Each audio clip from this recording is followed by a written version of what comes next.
please welcome back to the Formula One podium for the 99th time, Fernando Alonso, who weaves across the line. I'm going to be using Aston Martin and Alonso in my thumbnails and titles for as long as the hype train lasts. The Bahrain Grand Prix just ended and it was okay, but it's glad that F1 is back. Very happy, and highlight of the race has to be Alonso finishing on the podium. That felt so good to have, especially after testing how quick the Aston Martin was. So let's just go through the key moments of the race and talk about it. And Formula One in 2023 is go. Poor getaway for Sergio Perez. Great launch off the line from Charles Leclerc, and they're very nearly making contact into turn number one. Verstappen leads. Leclerc is up to second place. Sainz is going to battle with Sergio Perez. Let's just talk about the start. So first things first, clean getaway. Little bit of a kerfuffle into turn one, like usual, like 3 wide, but it was actually a clean start. Pretty good. The way through, Lewis Hamilton getting past. Contact between the Astons. Okay, so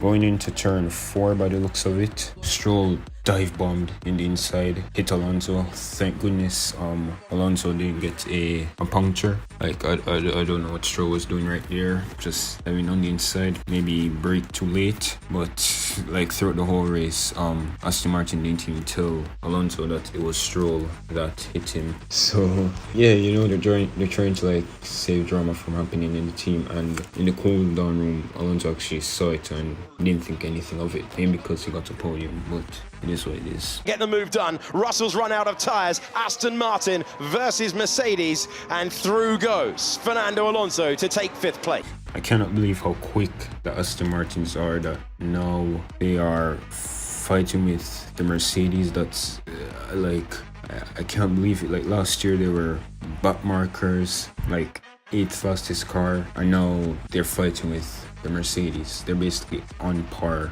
with them, and that's the biggest improvement ever. Williams also did well. Albon scored a point. Sargent did well. To me, Williams looked better than the McLaren, which says a lot. McLaren were poop, to say the least, this race. But to see Aston Martin fight with Alonso to fight with Russell, that was incredible to see. And later on, you'll see a cool battle, epic battle between him and Hamilton. This is the battle for second place in the Grand Prix. This is Perez to the inside of turn number 1, and through he goes. No defense offered at this point, but there will be now. Actually, let me give an honorary mention to Red Bull, because they were barely talked about today because of how dominant they was. Perez was, it shows how quick that Red Bull is, that Perez was basically able to pass Leclerc with ease. Yeah, Leclerc was on hards, but still, that Red Bull is formidable, bulletproof. I don't know how else to describe it, but it's just incredible. At this rate, they basically got another Constructors' Championship. Max Verstappen basically is going to get his 3rd World Championship this year. Red Bull are just in a league of their own right now. That famous message all those years ago, all the time you have to leave a space, and that was so close. This battle was definitely the highlight of the whole entire race. Seeing Alonso and Lewis battle side by side. Alonso made the best move of the race, down the inside into turn whatever it was. Not good with the turn names, sorry, but it was so good. Like, just take a look at it. Side by side, he's not going to try around the outside, but he is going to try the inside of turn 10. Brilliant. What a superb move. No, come on. What happened, guys? No power.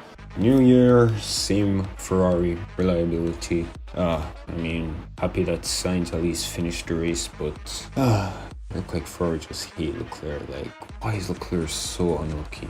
Pierre Gasly took 9th position in the Grand Prix, sending it down to turn 1. Alright, give Pierre Gasly props. Like, he went from last to 9th, so fair play to him. Well, his teammate was getting penalty after penalty after penalty after penalty. He got a 5-second penalty for like something with the grid slot, like he lined up on the grid incorrectly.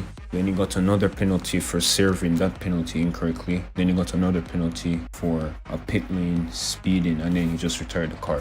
Or maybe there was a penalty after that. I don't know, but this race was just penalties, and McLaren falling apart. That's basically the race. The slipstream, and he's making the move. Sainz is nearly driving him off the road, but Fernando Alonso is onto the podium. Yeah, the degradation on that Ferrari is just too high. Sainz wasn't able to manage those hard tires. I mean, this race was mostly a two-stop with softs, then hards. Wait, was it softs, then... Well, yeah, soft, I guess hard, or actually no, it sounds more like a one-stop actually. What am I talking about? Yeah, it looked to me like Russell did a two-stop though, because he was on soft, pitted early for hards, then pitted for hards again. So it could be like a one-stop, two-stop. For Magnussen though, he started on the hard tires for whatever reason. I guess they were going for like a one-stop, didn't work out, but the degradation on that Ferrari was just too high, whatever reason. Max Verstappen dominates the Bahrain Grand Prix and takes victory at the season opener of 2023. And then Max Verstappen virtually led every lap, or almost every lap, and he won the race. GG's. Yeah, that's the Bahrain Grand Prix. And oh, I forgot. How can we forget? Alonso on the podium.